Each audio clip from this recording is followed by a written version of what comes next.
Vítám vás u ACS Talk Show na místě, kde budete mít možnost setkávat se Sparťany, Sparťankami, se všemi, kteří zbožňují náš klub. Klub, který pochopitelně je v našem srdci. A musím říct, že ten první díl bude pro mnohé splněním přání, protože tím prvním hostem bude člověk, na kterého všichni máme otázku a myslím, že to je člověk, jehož práci bychom v našich snech a v teorii všichni rádi vykonávali, protože fotbalu všichni rozumíme. Už za chvíli přímo tady Brian Priske. Well, it's obvious that the first guest, and probably the most requested guest, is you as a head coach of ACS Sparta Praha. It's my pleasure to welcome here, Brian Priske. Welcome. Thank you very much. First of all, and I think is the most important question, is to solve the puzzle. Because there are two groups of people. One group is saying that you are Brian. The second one is saying Brian. And even on the official outputs, there is Brian and Brian. Let me solve it for once and forever. Is it Brian or Brian? What do you prefer? Oh, prefer. Prefer. Oh, good question, actually. No, it is because you need to think about that. Yeah, if you're Brian or Brian, because obviously in Denmark it's Brian. Okay. But I think mostly then I don't live at home in Denmark, so it's always Brian. So I think I'm actually got used to both of it and don't really care. Let's make a decision because you're from Denmark, so let's call it Brian in Czech here. Fine. Because Fine it's just to like, you know, to still be part of Denmark, you must be Brian. Yeah, but it's up to you. Yeah, no, but as I said, I think it's sometimes easier for people here in Czech Republic to call me Brian, probably from. So you don't basically care. That's your answer. Yeah, I think so. You know, to be honest, I think we also, it's a multicultural society. We have all over the place. So. Or we can call you just simply B. Probably. Too much, so too friendly in the beginning. No, well, not necessarily. I don't mind. Okay, friendly. So it's I don't Brian. mind friendly. I think it's better just Brian or coach or whatever. But B is probably. I am getting older. It was just one option. Yeah, like, exactly. To be. No, I'm to a be grandfather. Up to date, grandfather also. So I think B. I need a Grand cap B, or something maybe. like this. Yeah, would be nice. Okay, so we'll do Brian. Well, thank you so much for those two titles. We still do remember them, and I think that the very big group of fans, including me, was really happy that you came back last year.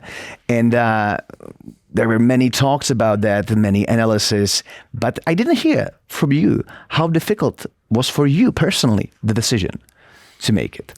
Not that difficult, actually.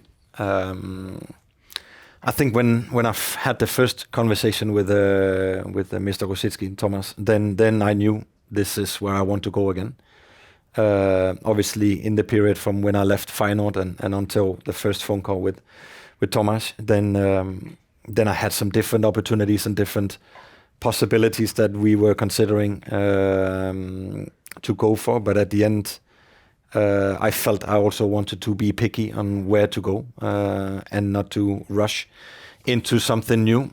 I wanted to make sure that I made the right decision of finding the right club with the same values as me, the right ambitions, also the right people was important for me. So when first I had that talk with Thomas, I knew this is where we're going again, and then the decision was really easy. The values? I can see the ambitions; they're obvious with you, with Sparta, but the core values. I think the values that me and the club share is the human aspect of football also. We also obviously we want to win, and we need to win as a club. We're very ambitious in how we play football and how we approach the football. But at the same time, we also want to make sure that the human being is part of the club. That means not just the staff, but also players, but also employees that are sitting here. That we do it in a good way, and try to develop people, try to develop a human being side of the football as well. And then, as I said, for me, it's important to work with those kind of people who share those values as well, and not just look at football from pure business, which is sometimes also tough. It's very special to hear that. Isn't it unusual a bit in a year and in a time when it's really quick? You get all the social media. You're focused on success. The success must be immediate. When it's not success, then it's unsuccessful mission. Is it normal? In the big clubs, was it the same in Feyenoord, for example? Yeah, no, I think it's just normal in football at the moment. If you don't have success, and quick, then you're out. And then you have the human aspect, which is wonderful. And I think that the football club it's a part of culture. So it must be included, and it's great to hear it from you. No, it's true, but I think it is just because you want to work in a human way or in a human aspect way, you can still be demanding, and I think we still are at Sparta. We want to be the best. We want to be better every day we go to staff. We want to push our employees. We want to push our players and staff to be the best version. And then we know if you don't win, then there is a risk that you will be kicked out, and that's just part of it. But you can still do it in a proper way and in a respectful way in some aspects, my opinion. Because at the end of the day, football is football. If you don't win, then you're out, and it should be like this. Unless you can see there's some progress or you're looking for a long-term project, then you will get some time. But when you are at a top club, you need to win. It's just how it is. And you need to live with that pressure, and you need to embrace that pressure and feel that it's a privilege to be at a top club. It's a tough, of course it is. But I would rather be at a top club than in the middle where you have to fight for a lot of small things all the time. Then here, you also have an opportunity if you do really well. Yeah, like you said, to lift trophies, which is everybody's ambition. Your Danish teammate, if I can tell it this way, Michael Laudrup, the Danish legend, in one interview just said that for him, from a coaching point of view, it was for him more challenging to pick up Swansea and to pick up the mid-table clubs and to develop something rather than be under pressure in a top club. You are in Sparta. The ambition is always to be the champion. It's really very demanding, very challenging. You don't share this opinion with Mikael, or do you understand this point of view? No, I definitely understand it. I have to say I've been really privileged to work in only top clubs. Yeah.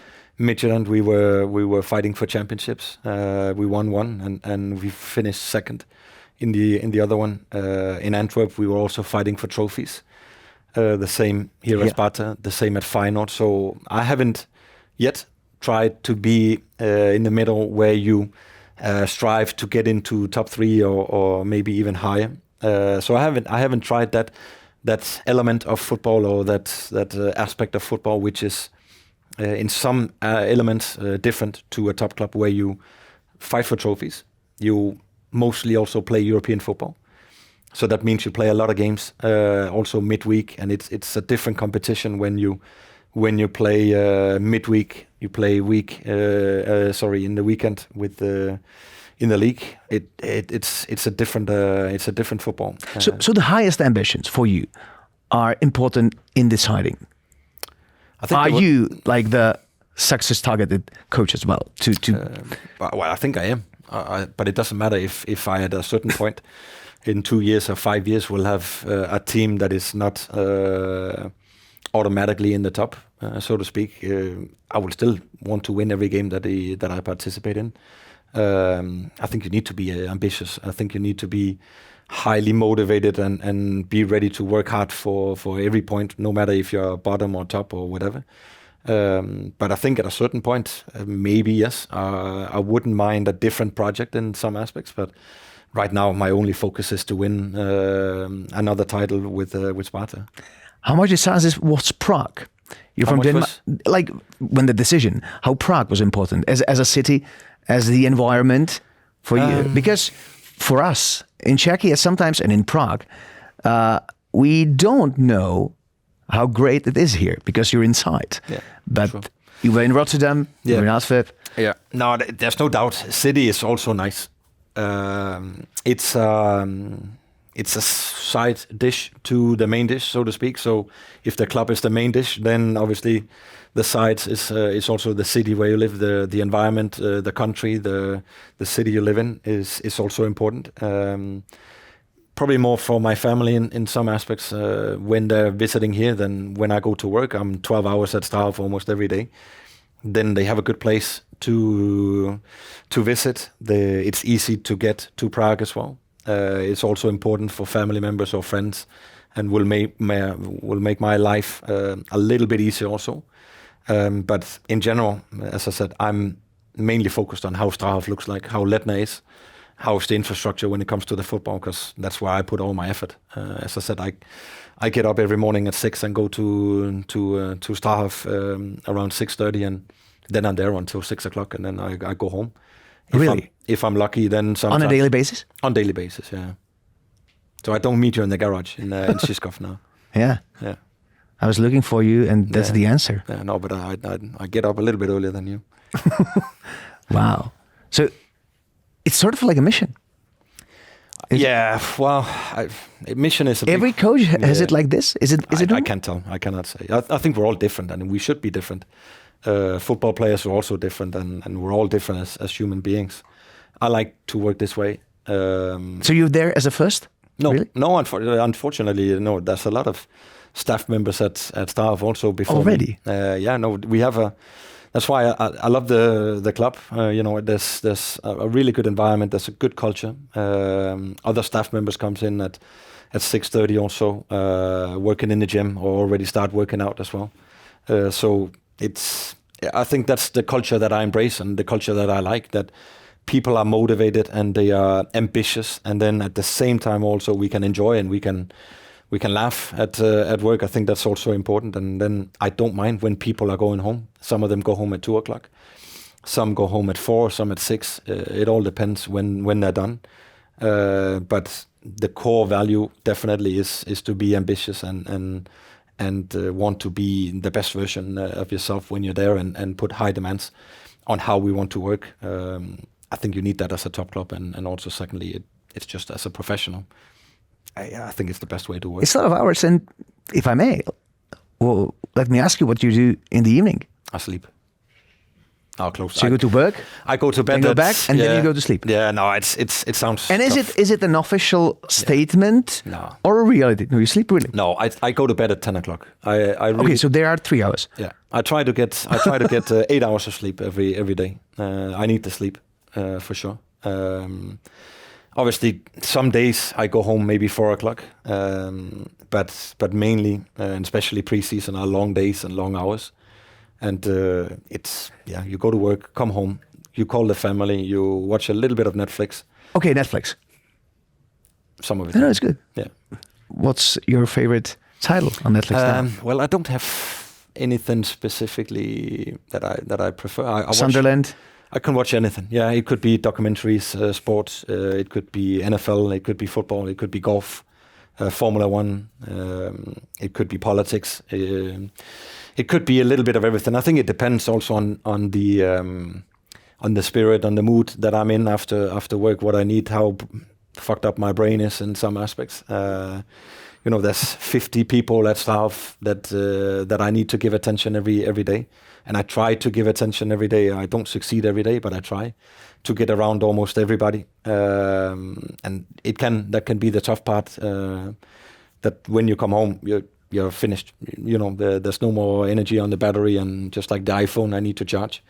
So then it's nice just to turn on the TV and just chill out a little bit. Did you find friends in Prague around the church where you live? Or in the neighborhood, well, or you're just locked. You're in the work. No, then with your Netflix, calling your family, and back to work. I think I'm quite quick in and quick out. So meaning, when I come home. So no talking with a neighbor. Well, if they obviously favorite bakery. if they talk to me, I'm always friendly. I'm always there if somebody wants to talk or have a picture. Or if people are really nice at the neighborhood. But I'm not the guy who goes out on my own and then I sit at a cafe with a coffee or a pivo like here in Czech Republic. I don't. Then I prefer being at home and just relax and then prepare. Because like you said, if you talk about a mission, then there's maybe a small point. There's a reason why I'm here in Czech Republic. There's a reason why I leave my family behind. And your personal life is outside of Czechia. Well, it is a mission. No, that's I wouldn't put it there. And it's not a negative statement. I love the country. I love Prague for sure also, but I just don't have that work-life balance yet in my career where I feel that I can relax too much, and then as I said also I'm really focused on winning some games, and I think that's where it comes in to being at a top club. And now the last 3 years I had first the second championship with Sparta, then the year in Feyenoord, and also now with Sparta, we've been able to play in Europe and also qualify to the next round after Christmas. That means it's a lot of work and there's a lot of games. So we play every 3 day or 4 day.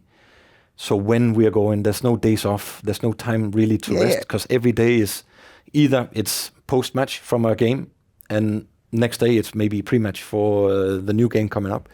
So it puts a lot of demand on preparation of the players, preparation of the game plan. And for me, that means, there's no really days off where you can relax, or you can just say, now it's no football. Do people recognize you? Yeah, they do. A lot? I don't and is it more here, or was it in Rotterdam? I think it was the same, but it was also different in Rotterdam. I was lucky when it came to my apartment, because I drove into the garage. I took the elevator up to the apartment. Here you need to walk. So here I need to walk 5 minutes, so people have a chance to catch up. To give you a hint how to do the starting 11. Yeah, that's true. On Saturday. No, but that's actually it's not that often that people stop me and ask, why are you not playing with this one or that one. People are really respectful, and also I know you didn't meet me yet. No, that's the problem maybe. But maybe I could get some good ideas, So maybe we didn't win all the games last year, so maybe you had some good. Good absolutely. Well, I think every fan does. Every real fan does. His final and perfect starting 11, and that's what's different, I think, from your playing career in now, because everybody has its opinion. It's full of social media. Is it more pressure right now? Because you get so many flowing information, so many opinions, expert, professional, unprofessional, a lot. Whoever has a chance, he can write on any social network, anything. Yeah, it's definitely more challenging. Because there are more opinions flying around on the internet, more opinions coming out on press conferences as well. So that is the challenge in football. Like you said, 20 years ago, it's completely different. So you have to try to embrace it. It's not easy to live with it, because obviously it's a lot of opinions to try to get away from your mind, and it's not always easy, because obviously some of the opinions goes to media or goes to experts, and then suddenly it's all over the news, and then the questions will pop up on press conferences, and I have to respond to them. So that can be the challenge, that there's such a high interest in football, but as I said earlier, then it's also it's nice, to be part of the biggest sport in the world, in my opinion. That so many people love football. There's so many people has an interest in football. So many people follow it every day and have an opinion. It's amazing, and it's one of the reasons why I'm sitting here in Prague and not just at home in Denmark. That people actually care about the sport. Is it an advantage for you that you don't speak Czech perfectly, so you don't read everything? That's really sweet of you to say perfectly. I'm not sure I speak Czech. Born diplomat, Yeah, but isn't it an advantage? Because I think that for the colleagues from other clubs, from Chancelliga, to read it, because even if they say, we don't care, we don't read that, let me tell you, I'm 100% sure that they follow some of it. It's an advantage in some aspects. Of course, if I want to, I can also, go on Google Translate and see what's going on. Too complicated, you got Netflix, no time. Yeah, no, true. And also I got good people next to me who will inform me if there's something I need to know. But I think in general, it is an advantage that I don't have to take in consideration what is in the media or whatever, because I don't understand it and I don't really spend time reading on it, and I don't go to the same websites that you guys probably do. I go to some websites maybe in Denmark to get some Danish news, or just in general football news. And I know in Denmark there will be almost no news about Czech football or Sparta, because it's Denmark. They unfortunately they don't care. They don't follow Sparta? They not that what much. Country you are? Yeah, exactly. They follow us a little bit, but not enough. So in that aspect, I'm a little bit protected from all the opinions that are here in Czech Republic, and there's probably a lot more than I know, and that's probably also good for my health in some aspects. My opinion, and only mine, and my feeling, because you came back after a year, many things changed. The league has a new name, new title partner. There are new owners. It's changing a lot. Sometimes we do have a feeling that it improved a lot. Is it the right feeling and the right notice? Did Sparta changed over that year? Or is it also some kind of a pressure and a marketing illusion that it's better competition now? Lot. I think it much better than 2 years ago. I think for sure it's changed. It definitely developed. I think there's better teams, better players, better coaches, bigger budgets that also lift the level. I felt when I was here last time, I didn't feel that the country actually got enough credit for the league from the outside. Because when I looked at it, we or you guys always had 3, maybe even 4 clubs participating in the European competitions. Denmark, for example, a lot of Danish people, they feel that the Danish league is better than the Czech league. But they only got 2 clubs competing in Europe, and we have 4 clubs competing every year. So I actually felt the league was better than people maybe felt it was. And then for sure I see now also over the past couple of years that clubs have improved. They are playing better football also in some elements. And the league is just more tight. It's more competition. It's more teams that are competing for top 6, but also for top 4, which is also good for the bigger clubs. So I think it's really, really positive. And now I'm just hoping from a foreigner in your country that it will continue developing, and some of the money that the new owners are bringing in, that they don't just invest in players, but they also want to invest in infrastructure. And in the culture in general. Culture of the culture, club. of course. But definitely in the infrastructure. Better stadiums, better pitches, better facilities maybe for the fans as well. I would love to see that as well, that's the next step that will come. I think it's normal. When new owners come in, the first part you want to change is your squad, and you want to bring in quality. I respect that, and I think it's a good plan. But then afterwards, would be amazing to see some new stadiums which I know is being built around the country. So I think that's going to be nice, and that will lift the level even more, and also be able to attract maybe even better players, that they can see this league is actually really nice.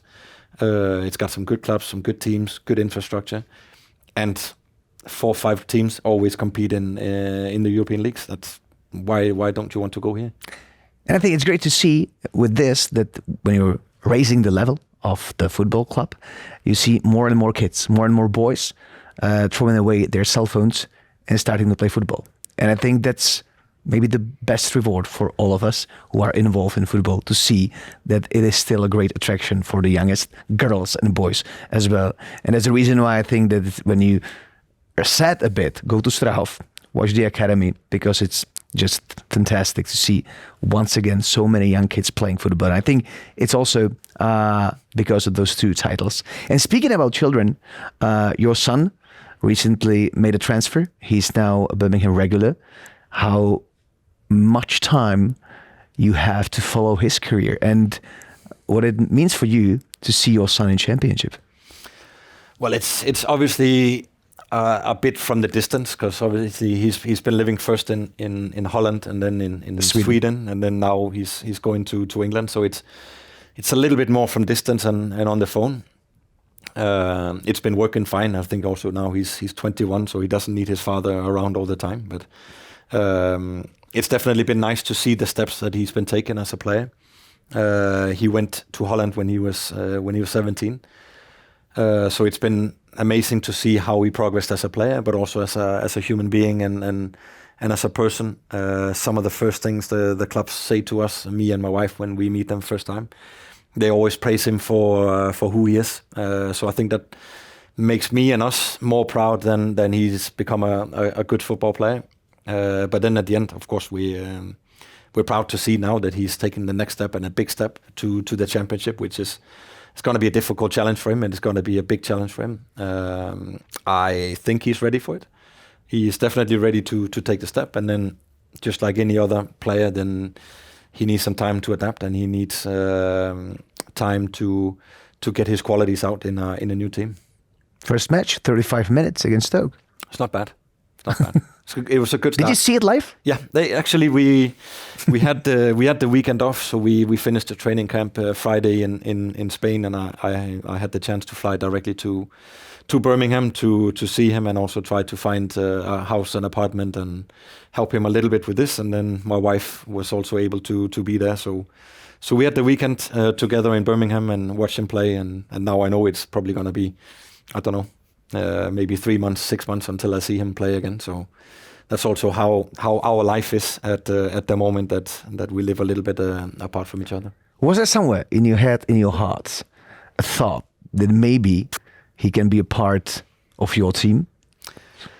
I know there were, once again, all the rumors socially, yes, it will be great, he's playing well, oh, that will be a great player for Sparta. Sort of a fairy tale. Yeah. And people love fairy tales, but was it somehow connected to reality? Potentially. I don't because think Zdeněk will come like an expert wider, because Zdeněk is perfect. He got so many information, but he said, "Well, this is the player for Sparta. It will be good, exactly the player." I think Brian wants. Yeah, no, he definitely. Of course, it's his son. But he definitely got some of the qualities that I think any football team could use. And then we all know he's still young and he needs to take some steps. But he's got the physicality, and he's tall. He's good inside the box. But I think it would be difficult for him, and it would also be difficult for me to work together, and also to take in that extra pressure that there's already at a club like ours. Then it's maybe unnecessary to put more pressure on my shoulders, but also on his shoulders. So I think it was probably more a fairy tale than realistic plans of bringing him here. But you never know in the future. You never know. I can see now at Feyenoord, for example, Robin van Persie, his son is playing with him. So it is possible, but I think it depends on a lot of things. And then, it also depends a bit on how fans and people like this will see it, because nepotism is definitely one of the worst things in my life, and I don't like to see it. So I don't want to be accused of nepotism and bringing in my own son if he's not good enough. So then I would rather stay away for a bit and then watch him from the distance and do everything I can to support him get his own career. Second half of the season is approaching, and that's probably one of my last questions. Playing already this weekend, what will make you happy after this half? Is it to get the title? Is it to play in Leipzig? Or is it more to fulfill the mission, to fulfill the human aspects, and to, from a long-term point of view, to develop with all those steps that we don't know publicly, but that these steps are coming? Yeah. Is it about immediate success or a long story that is fulfilling? It would always be nice with immediate success, of course. Absolutely. I think that's what we all that's what we all dream of. Packed Letna singing, would be amazing. I think I try to look at it differently, because then otherwise, football is sometimes black and white, and if we don't win the title, is it then a really bad season? Is it a poor season? Is it a disappointment? I think that's really difficult to say. So if when we look into the next 5 months, then we want to go into the cup final for sure. When you're in a final, it's 50-50. But we want to get into the cup final. The Conference League is also quite simple. We want to compete as far as we can. Realistically, I think we have a good chance, like the rest of the ones that are left back in the Conference League. It's every game we play, we can beat everybody. We can also lose to everybody, but we definitely have a good shot like the rest of them. And then the league, I would definitely like us to win the second part of the competition. Whether it's enough to catch up 7 points, I don't know. But we need to win the overall ranking after the last 16 games. I would like to see that, and I think if we are on top of that table after 16 games, I think we also have a realistic chance of being champions. But it's going to be difficult. Yeah. It's going to be tough for sure. Well, we need to do better than we did in the first part of the season, even though there was a lot of good things when we know where we came from and how much we improved the first part of the season. Then unfortunately it wasn't enough to where we would like to be, and that's on us. That last 6 games of the competition before Christmas was not good enough, and that was disappointing. How did you get out of the disappointment? Was it personal as well? Did you take it personal? I think I do, but I think we all do, because it's not just football; it's also our life. I hate losing, and I hate the feeling of knowing that I could have done better and I should have done better. I don't like that feeling. And when I looked at the 6 games we played, I knew I could have done better. I could have changed some things. I could have worked on some things and changed the game picture in some aspects. And I have to live with it, and I have to accept it, and then try to improve it. But yeah, I hate losing for sure. I don't like to be second, but I have to accept it at the moment, and then push forward and make sure we take the steps so we get even stronger and we can decide things on our own. We're starting with Dukla, and we'll see, and we all do remember a spring 23. So good luck with that, and thank you so much for being here, first guest. Thank you. Brian Priske, ladies and gentlemen. Thank you.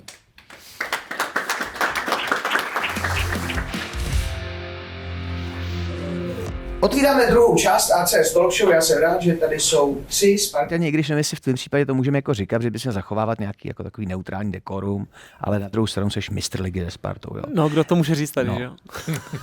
Klidni se, jo?